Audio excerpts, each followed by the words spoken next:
Is the NBA a daddy's money type of league? I'm gonna be real with y'all. I think it is, bro. Cause nowadays niggas don't even like it don't even like niggas don't even get it out the mud no more. You feel me? Like it's just whoever got the most money, you get the most exposure. And if you get the most exposure, then you gonna get all the offers and all the interest and all that extra shit. You feel me? This shit's so political, bro. But we finna go and check it out. They're gonna see what they talking Throughout about. the NBA for quite some time. Don't talk to Is me the NBA about becoming a nepotism daddy's being money something league? new. It's been here. The whole rags to riches thing, actually, it's been done for a while. Because the cost of AAU high school sports rec leagues is like $700 to $1,500. Kobe, you've been pretty critical of the AAU system and the way American players are brought up. Not pretty critical, I'm extremely critical. I hate it. I hate AAU basketball. I'm gonna leave it at that. I hate it, I hate it, I hate it, I hate it. I hate AAU basketball. I think it exploits these kids. Close to 30% You got a point. of the league of players born outside the United States. It's clear that the development is very different in many of those programs outside the United States. But what you're seeing is the players that can afford to be there, not the best players. It is likely 80% or higher, easier for someone with means to navigate their way through the system than it is not. Slowly but surely, we're seeing more juniors in the NBA. Sharif O'Neal, Scottie Pippen Jr., Jackson Jr., Martin Jr. This, of course, all came to everyone's attention when LeBron James and Jr. ended up on the same team for the first time in NBA history. But this has been happening for a while and will continue to happen more and more often because, well, it was inevitable. I mean, really, wasn't it? LeBron James Jr. went to the #1 prep school in the nation in Sierra Canyon. He was in national headlines on the national... I read at the same time though, I really can't hate on them because it's like if I'm rich and my son trying to get to the next level and I got the money to put him in position, I'm gonna do that too as a father. You feel me? So it's like I can see both sides of it. News. I remember seeing him when he was 10 years old. Duke scholarships and everything. After all, it makes sense. If your dad or mom was good at basketball, good enough to make millions of dollars from the game, then naturally the kid would also have a high chance of following in their footsteps. But in that frame of logic, if the wealthy sons of successful pro players are making it to the league more and more often, what does that mean for the quote-unquote trench babies? The kids with hoop dreams that want to make it out. Like Bronny's father or a few of his friends, who, by the way, have sons who have undergone or are currently undergoing the exact same process that Bronny is. Someone made a tweet a few years ago, and while it doesn't ring resoundingly true, it's a fair question to ask. NBA players don't really come from the trenches no more, do they? What's up, y'all? I'm Kip Kame 11, and yes, this is a problem on multiple fronts. Adam Silver, in the ever-neutral grandstanding positions that he takes, which I can critique but never blame him for, made the boldest statement he possibly could on the state of the American youth development system. That is, do better. Now, am I saying that the youth development system in America is absolutely cooked?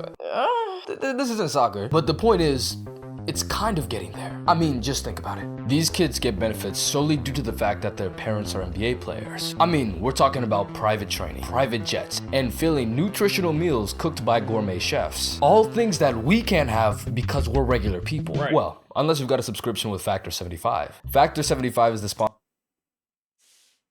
I feel you, bro, but it ain't the time. Well, trust my African dad, who says all American food is processed. Yeah, that's really fresh.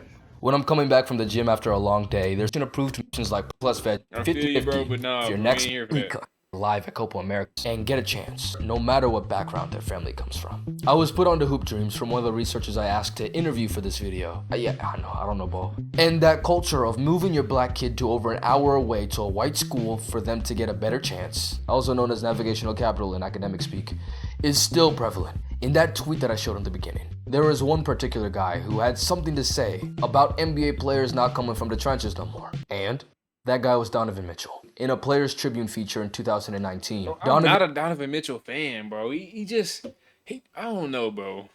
I'm not a fan. Detailed how, in the 3rd grade, he was put into a private school called Greenwich Country Day, one of the best schools in the country, 30 minutes away from where he lived and where he stayed with a host family. He was one of the only black kids at the school, and he says it was a totally different world. To the point, actually, where he told his 9-year-old self that he would buy his mom a house there, which he did. When he got into AAU, he said, he felt bad for his mom and his sister because they would drive me all over New York City and New Jersey on the weekends to play in AAU tournaments.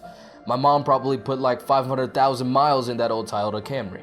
Donovan definitely didn't have a silver spoon in his mouth growing up, and it was tough for them. especially for his mother, who rose him and his sister all by herself. I didn't understand how much she was sacrificing for us. I'll never forget the time I came back out the car one day to grab something I forgot, and I saw her sitting there in tears, all by herself. We had no idea, but at the time, she was always worried about how she was going to pay the rent that month. Her whole vision was to do whatever it took just to get us to graduate from country day. Donovan went to private school from 3rd grade all the way to graduation, and transferred in his junior year of high school to Brewster Academy in New Hampshire, a boarding school that happened to have one of the best basketball programs in the state. Wonder what happened there. Anyways, the point that I'm getting at is that sure, it is possible to make it without having means, but there are infinite commitments that the family has to endure that, for some people, just aren't possible. Donovan came from a single parent household, and his mom fought tooth and nail for him to get the best possible opportunities. Opportunities that probably wouldn't have come his way if his mom didn't do the impossible. He was a bit of a late bloomer. He wasn't in the top 100 recruits till his junior year. His mom didn't care really for him making it to the league. She did it out of her pure dedication and at the expense of her well-being.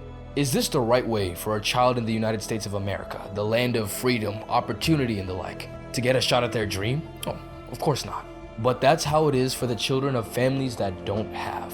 And while their children may have the latent potential, they aren't able to capitalize because they simply don't have the means.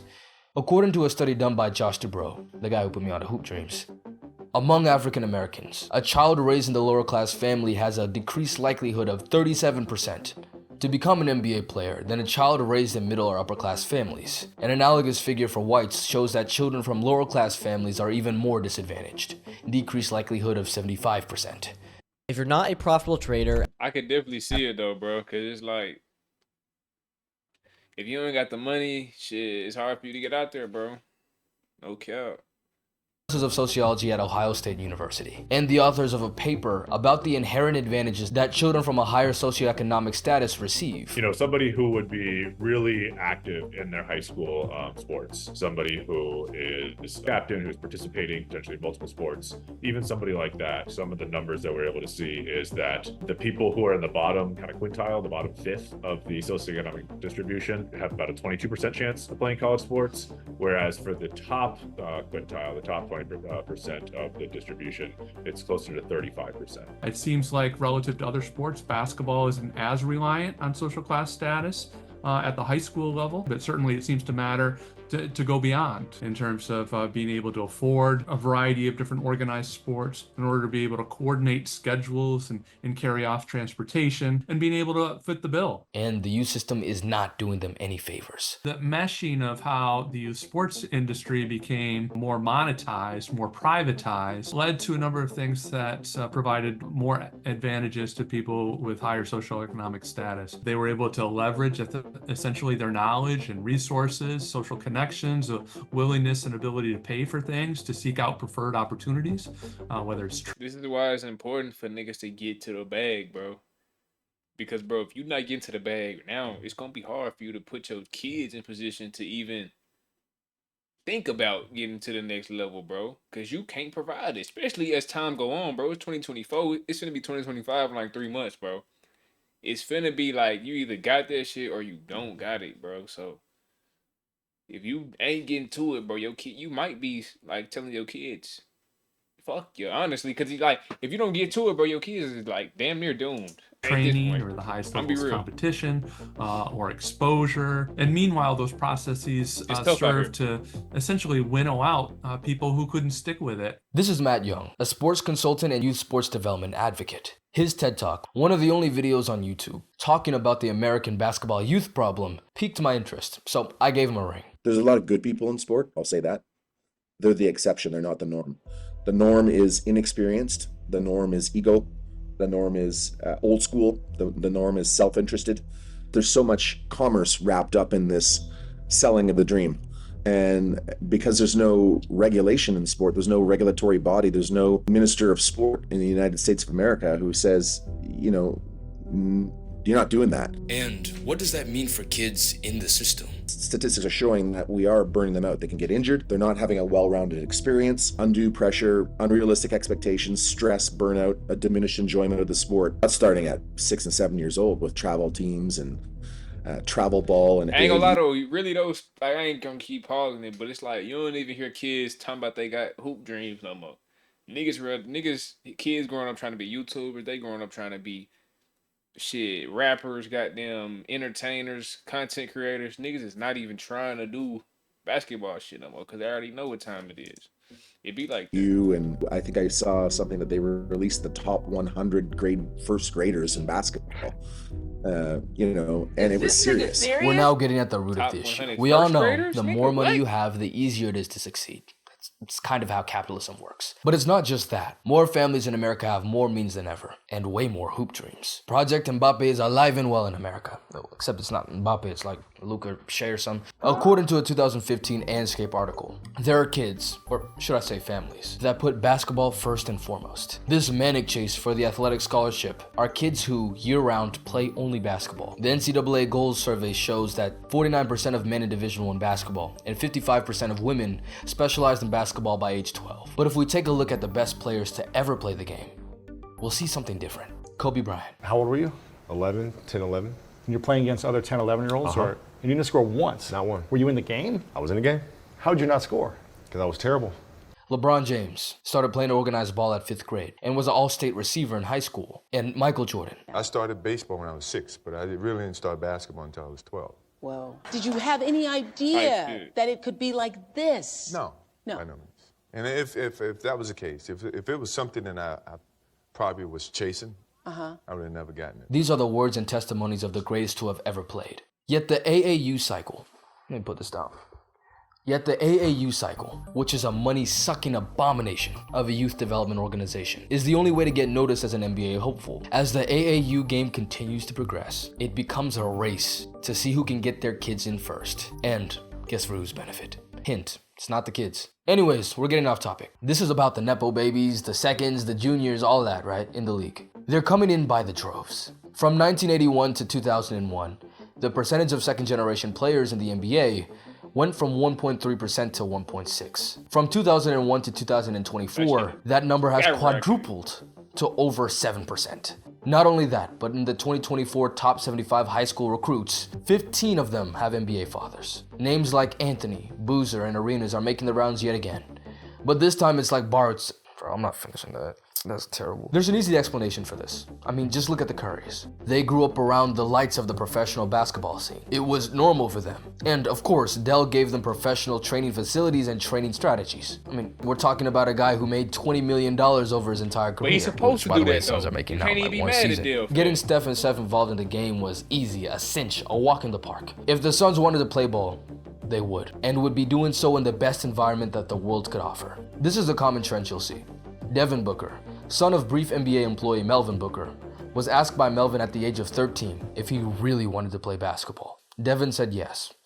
And Melvin literally said, "It was my duty as a former player to show him how to play," which meant moving him from Mississippi to Florida and becoming his full-time trainer. If you're familiar with a few top hoopers, you'll see that this is a common trend. Bobo lived in my area and Jada Williams went to my high school. And they both up and went to California to go play for better teams. That's just what high-level hoopers do. They travel. And travel a lot. It's just the name of the game. To play the best, you gotta see the best. But like I said before, AAU is the race to see who can get there first. If you're not on the radar from the beginning, it's just that much harder later on to get noticed. So therefore, we have middle schoolers traveling across the nation to play other middle schoolers with their already expensive teams, which, by the way, how expensive is it? According to another study, American private sports clubs have ballooned to a $15 billion industry, with 63% of parents paying $1,200 to $6,000 annually for their kids to participate in sports.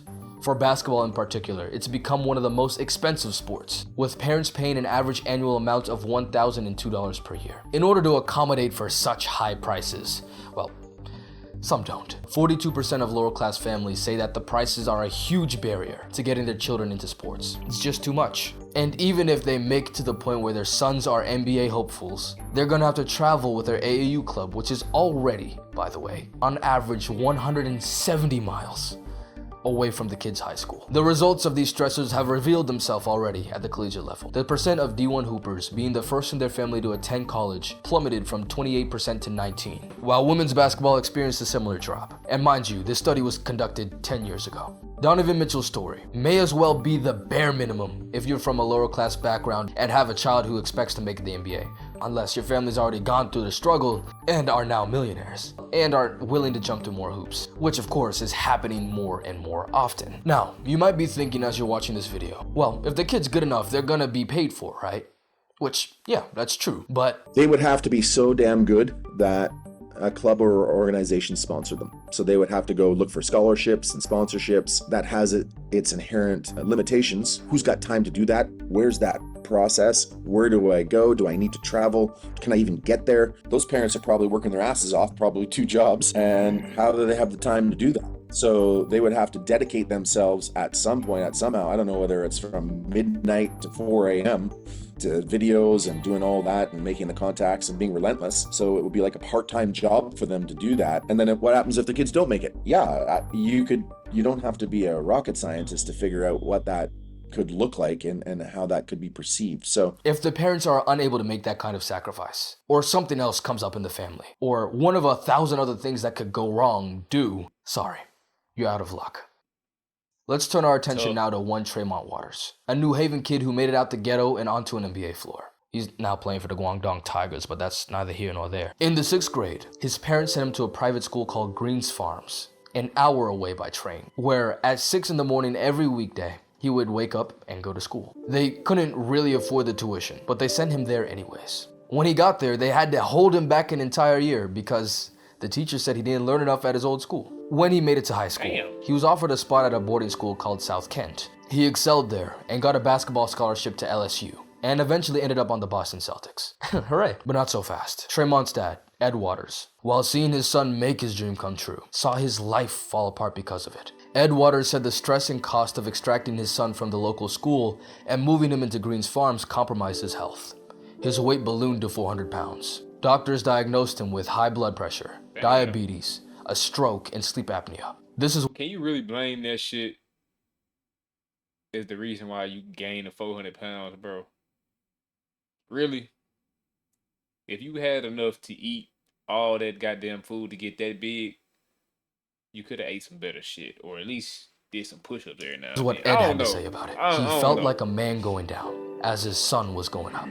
There are many nights when my wife and I didn't have any answers, but you can't fly unless you jump off a cliff. There are many families that simply can't make that jump. In Tremont's sophomore year of high school, he and Ed went to a high school New Haven hoops game. There, Ed was shocked. We counted up to 40 young men who used to be the man, and now they have nothing to do with the sport. I'm talking kids who were good when they were 12, 13, 14.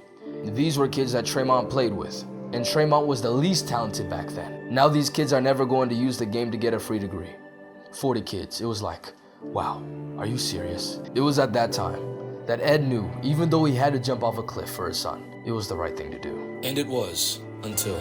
Breaking news out of West Haven right now, we are learning that the father of the local rookie guard just picked by the Boston Celtics has died. No. Police say Edward Waters Jr. was found dead in a hotel room in West Haven.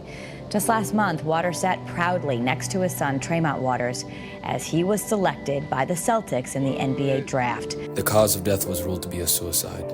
Sometimes, even if you are successful, the cost may be too A much. suicide. Damn, what the fuck? That's crazy work.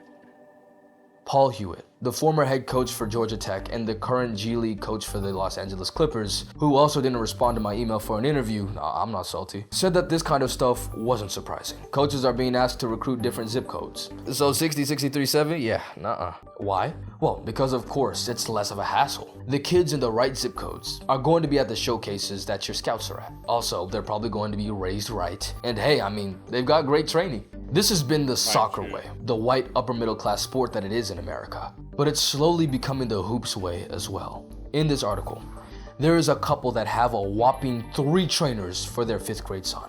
And that was just to try and get him a college scholarship, which, by the way, he didn't even get. How much more for Melo and LeBron, who have children with hoop dreams? Their families had to struggle to get to the point they are today. Why the hell would they want the same type of journey for their own sons? Come on. Now, the important part. That's Where what does I'm that saying. leave the quote-unquote trench babies? They'll always be there. It's just that now, more than ever, in this rat race to chase the ever-sweetening NBA and NIL bags, it's gonna take a lot more to get there. And if you're rich, I mean, it's no issue. Then it all comes easy. If you have the incredible fortune of being an NBA hopeful born into an NBA family, you've basically got it made. I mean, the genetics, the training, the luck, the drive, the coaching, it's all there. The NBA is kind of becoming a daddy's money league. Because the guys who made it out the hood, making 20, 30, 40 million dollars a year, are now able to give their sons what they never had. It's a beginning of this beautiful concept. That's what I'm saying, to an bro. extent, If I had it, of I generational would definitely wealth. do that for The my resources child. are Who wouldn't? more abundant than ever. Feel me? And the former have-nots are taking advantage because they're now the haves. If daddy's money means that daddy had to get out the hood to make that paper, so be it. What can you do? The real issue here is the system put in place to give significant advantage to those who already have. While we can root for the success stories of those who came before us, we have to remember those whose stories haven't yet been told, and to be aware that if this system is left unchecked, their stories may never be. Thanks for watching. Tough.